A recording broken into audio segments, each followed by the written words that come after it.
Tonton video ini sampai selesai agar Anda tidak gagal paham.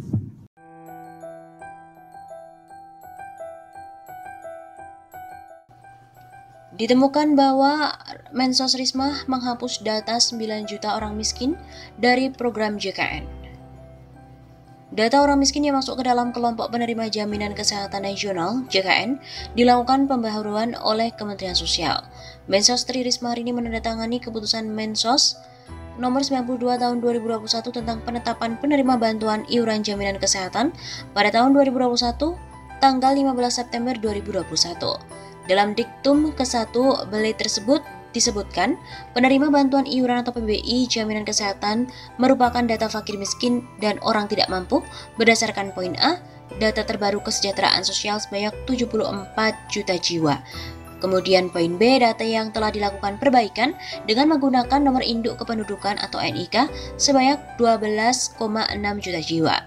Kemudian pada diktum kedua dinyatakan bahwa data yang telah dilakukan perbaikan dengan menggunakan NIK terbaru tersebut harus dilakukan verifikasi kelayakan oleh pemerintah daerah, kabupaten atau kota paling lama 2 bulan sejak penetapannya.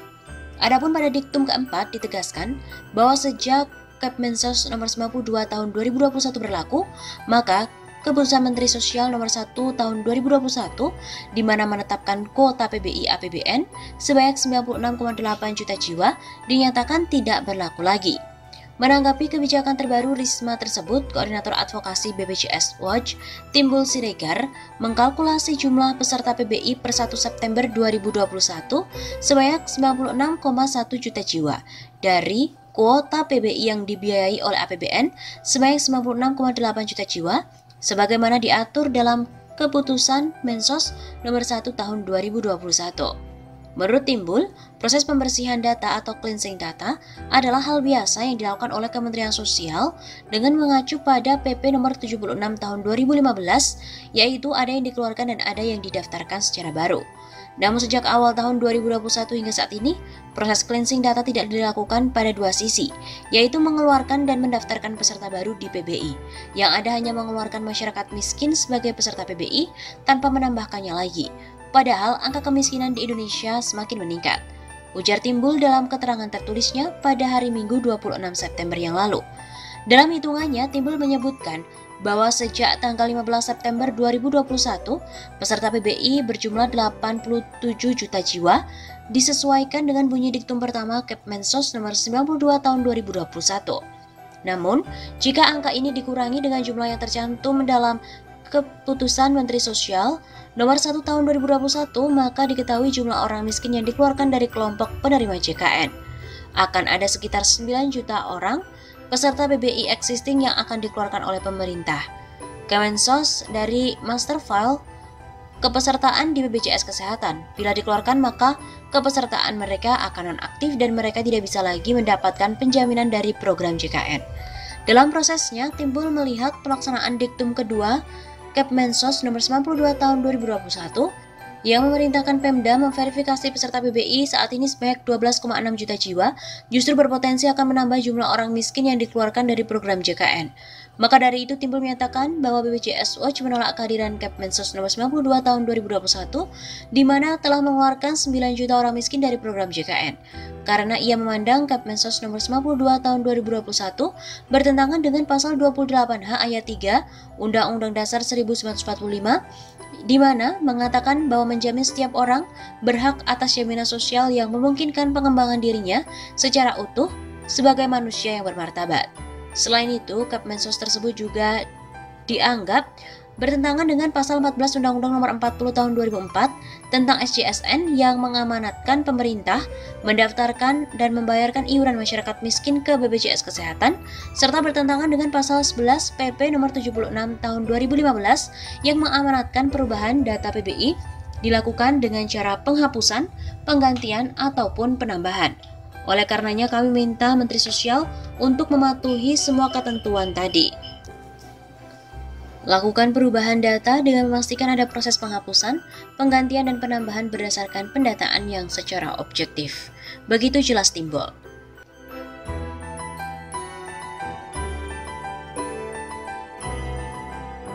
Diberikan dalam bentuk sembako terutama untuk Jabodetabek, sudah kita putuskan sekarang tunai lewat pos atau lewat bank. Jadi jangan sampai mundur, bulan Januari harus sudah bisa dimulai kan. Ini sudah saya ulang-ulang, jangan sampai ada potongan-potongan apapun seperti kejadian.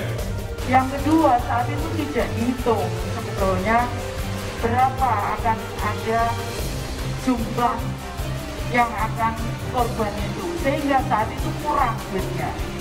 Untuk tahun lalu saja kurang. Ini yang gimana banyak yang ngajukan ke saya, terus saya tanya, nggak ada uangnya. Ada kalau nggak salah untuk sekitar.